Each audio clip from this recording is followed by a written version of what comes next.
The idea of internet gun sales has been a boogeyman for the anti-gun side for decades now.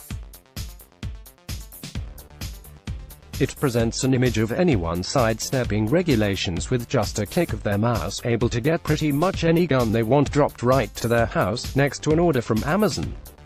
Of course, anyone who understands American gun laws knows that's total BS. You can order online, but it has to go through an FFL. At worst, a website like a web forum or social media platform can introduce folks who can then do a face-to-face transfer, all within the law. Yet why is KamalaHarris, a former attorney general who should understand the law, tweeting out this over the weekend? Guns shouldn't be a click away for any domestic terrorist with a laptop. The new executive action I announced this week will help close the online sales loophole. As president, I will act to keep guns out of the wrong hands. KamalaHarris at KamalaHarris, August 17, 2019. Now, my initial reaction was that this was more of the same online sales bugaboo we've been seeing for quite some time. However, some discussion on Twitter directed my attention to Harris's campaign website, where she sets her aim somewhere a little different.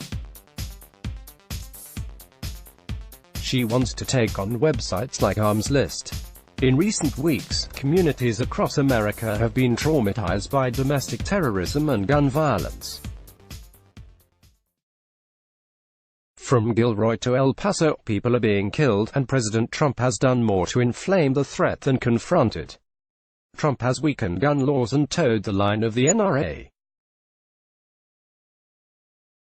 He's played coy with white supremacists and shifted resources away from countering violent white supremacist threats. He's disgraced the office he holds, and while he didn't pull a trigger, he's been tweeting out the ammunition.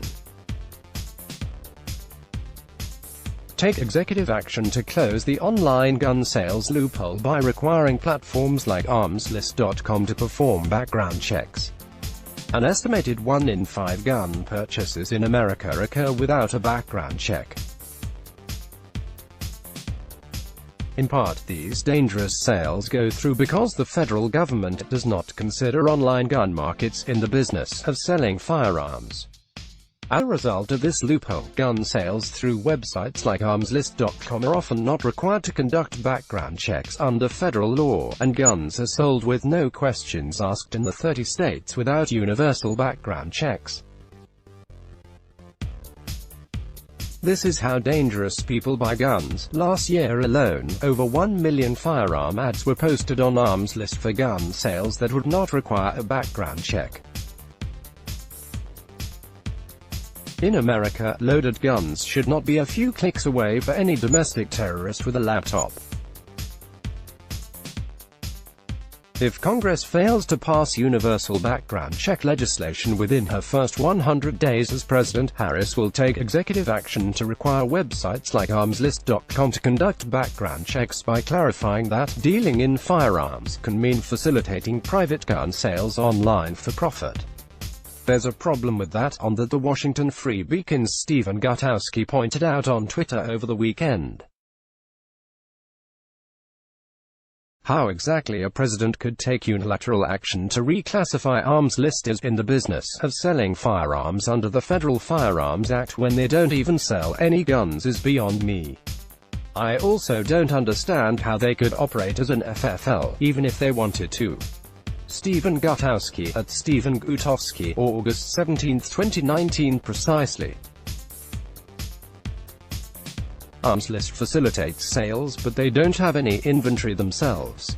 They just bring two people together to make a face-to-face transfer in accordance with the laws in the state those two people reside in. In fact, Arms List doesn't have a federal firearms license, and they're not going to be able to get one.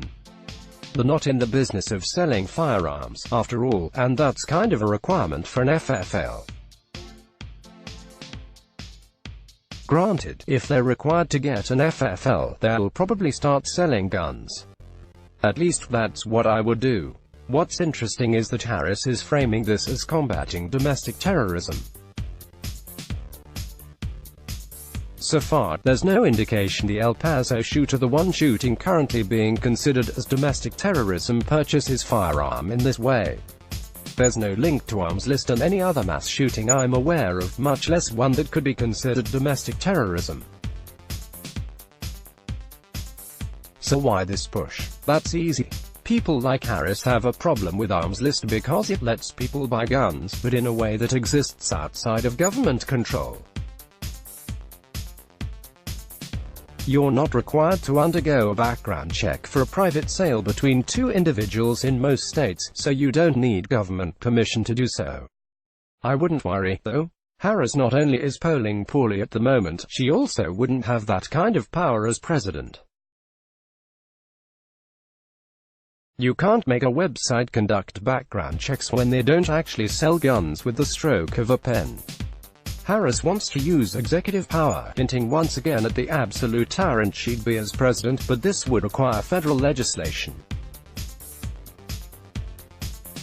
I seriously doubt that would happen. Besides, if Democrats get their way and we end up with universal background checks, that would cover it anyway.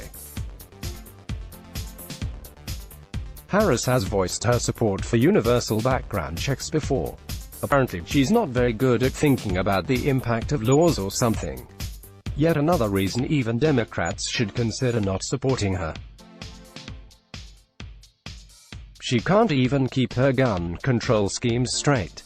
Share on Facebook, share on Twitter tags, arms list, gun control, guns, Kamala Harris, universal background checks, author's bio, Tom Knighton. Tom Knighton is a Navy veteran, a former newspaperman, a novelist, and a blogger and lifetime shooter. He lives with his family in Southwest Georgia. https://bearingarms.com/author/Tom Knighton/recent stories. Kamala Harris wants to crack down on internet sales, but how? August 19, 2019, woman allegedly holds 4 fundraising teens at gunpoint. August 18, 2019, Beto's new gun control plan, an unserious answer to a serious problem. August 17, 2019, show comments, let's block ads.